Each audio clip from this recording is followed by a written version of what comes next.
پھر جب رخصتی ہوئی تھی تو ان کا والد بادشاہ تھا، ان بڑے قیمتی موتی اور زیور دیے تھے. فرمانے لگے یہ دولت اور میں ایک گھر میں نہیں رہ سکتی، میرے ساتھ رہنا ہے تو یہ سب بیت المال میں جمع کرا دو.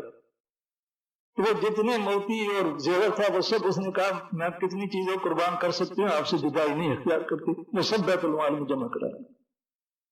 گھر بالکل خالی. اپنے کپڑوں کا دوسرے جوڑے بھی نہیں بناتے تھے. حضور 2 جوڑے کپڑوں کو نہیں رکھتے تھے.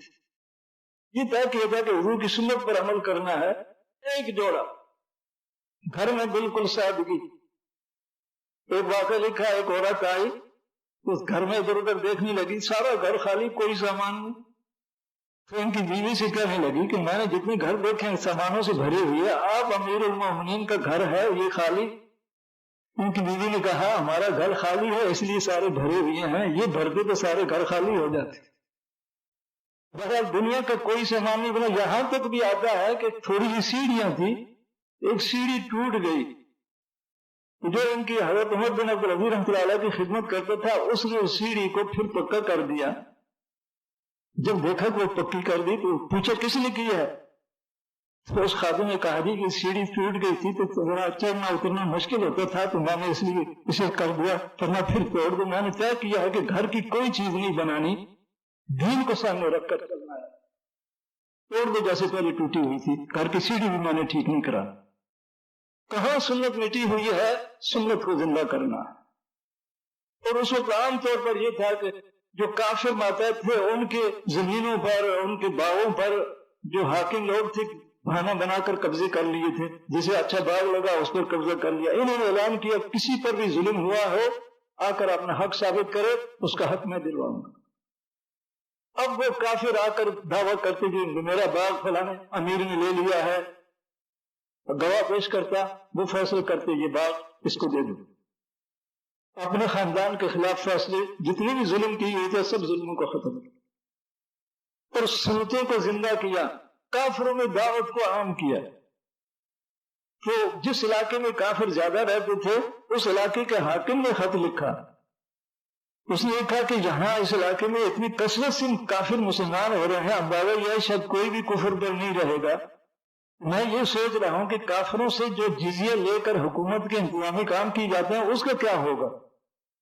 وہ جزیہ تو ختم ہو جائے گا. جو کافر مسلمان ہو جائے اس سے جزیہ تو نہیں مل سکتے. اب جزیہ لے کر جو حکومت کے کام ہم چلاتے تھے وہ کیا کریں گے؟ یہ خط لکھ. انہوں نے جواب میں لکھا واحد کا منع تیرا ناس ہو. حضرت محمد صلی اللہ علیہ وسلم مال خزانے جمع کرنے کے لیے نہیں بھیجے گا، ہدایت کے لیے بھیجے گا. میں تو چاہتا ہوں کہ سارے ملک میں کوئی کافر نہ رہے، سب مسلمان ہو جائیں. تو تم کافروں کو نوکر بنا کر ان سے جو کام کرواتے ہو وہ کام تم سب خود اپنے ہاتھوں سے کرو.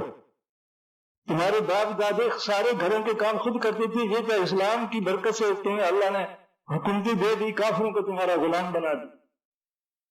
کثرت سے کافر اسلام میں داخل ہوئے اور ہر جگہ سنت اعمال کو زندہ کیا. تو وہ برکتیں ان کے زمانے میں بھی شروع ہو گئی. کہتے ہیں کہ ان کے زمانے میں بھیڑیا بھی بکری کو نہیں مارتا تھا. یعنی انسان دوسری کو نقصان کیا پہنچا، جو درندے ہیں سنت اعمال کی برکتوں کا اثر یہاں تک پڑتا ہے کہ درندہ بھی کسی کے مال کا نقصان نہیں کرے گا. تو ان کے زمانے کے بارے میں بھی آتا ہے کہ ان کے خلافت کے زمانے میں بھیڑیا بکری کو نہیں مارتا تھا. جب انتقال ہوا بیٹے ان کے کئی تھے، چھوٹی عمر کے تھے. وزیر نے بھی کہا کہ آپ نے بیٹوں کے ساتھ جو کیا ایسا کسی نے بھی نہیں کیا. پھر میں کیا کیا کہ گھر میں کیا ہے، سارا گھر خالی ہے، بچے چھوٹی عمر کے ہیں، آپ نے کچھ بھی ان کے لیے نہیں رکھا. تو بیٹوں کو بلایا، بیماری کی حالت میں تھے. تو بیٹے سے کہا کہ بیٹے ایک تو یہ تھا کہ میں لوگوں پر ظلم کر کے تمہارے لیے مال سامان بہت سارا جمع کرتا اور دوزخ میں جاتا. تو میں دوزخ کا راستہ نہیں اختیار کیا. باقی تمہارا حق کسی دوسرے کو دیا نہیں، جو تمہارا حق بنتا تھا تمہیں دیتا رہا. اب اگر تم نیک ہو گے، اللہ یتولی الصالحین، اللہ نیکوں کا والی ہے. جس کا والی اللہ ہوگا اسے کوئی نقصان نہیں. اور اگر نیک نہیں ہوگے تو پھر جو مصیبتیں تم پر آئیں مجھے کوئی پرواہ نہیں. اللہ کو راضی کرنے والے بنیں گے تو تمہارے والی اللہ ہیں۔ تو کہتے ہیں لیکن گھر نہیں بنایا، گھر کا سامان نہیں بنایا، سنت زندہ کی، کافر میں دعوت کو عام کیا۔ تو جب انتقال ہو گیا تو جو گھر میں سامان تھا وہ تقسیم ہوا، تو ایک ایک بیٹے کے حصے میں اس زمانے کے 12 درہم، یعنی ہمارے چاندی کے روپے کے 3 روپے بنتے ہیں، 3 روپے ایک بیٹے کے حصے میں آئے۔ گھر میں مال نہیں جمع کیا، گھر میں بھی سنت طریقہ، یعنی جہاں تک بھی آتا ہے جب آخری حالت میں بیماری کی حالت تھی تو ان کے جو سالے تھے جنہوں نے بعد میں امیر المومنین بننا تھا، ان کے بعد وہ حال دیکھنے آئے تو کپڑے بہت میلے تھے۔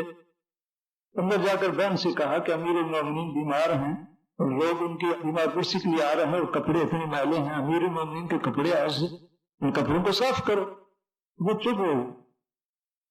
دوسرے دن پھر جب دیکھنے آئے تو وہی میلے کپڑے، پھر اندر جا کر بہن پر غصہ کیا کہ میں نے کل بھی تمہیں کہا تھا کہ کپڑے ان کے دھو دو، تم نے کپڑے نہیں دھوئے، لوگ دور دور سے آ رہے ہیں ایسے میلے کپڑے پہنے ہوئے ہیں۔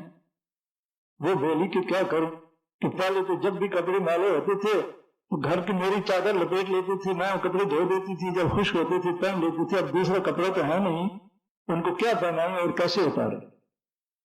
یعنی آخری حالت میں بھی دوسرا کپڑے کا جوڑا گھر میں نہیں تھا۔ لیکن دنیا میں سنت زندہ کی، کافروں کو اسلام میں داخل ہونے کی دعوت کو عام کیا، یہاں تک کہ ان کا اعلان تھا ان کی زمانہ خلافت میں سارے ملک میں کوئی بھیک مانگنے والا نہیں ہوتا۔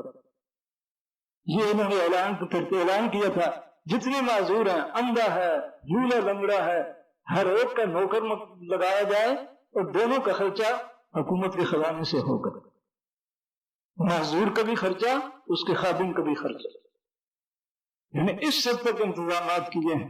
گھر میں کچھ نہیں بنایا، دوسرا جوڑا کپڑوں کا موت کے وقت میں بھی نہیں تھا۔ تبلیغی تو عوام بیٹوں کا یہ حال، لیکن ماشاءاللہ بیٹے بھی ماں باپ کے حال کو دیکھ کر اس پر چلتے ہیں، ماشاءاللہ سنت کے پابند، اعمال کے پابند تھے۔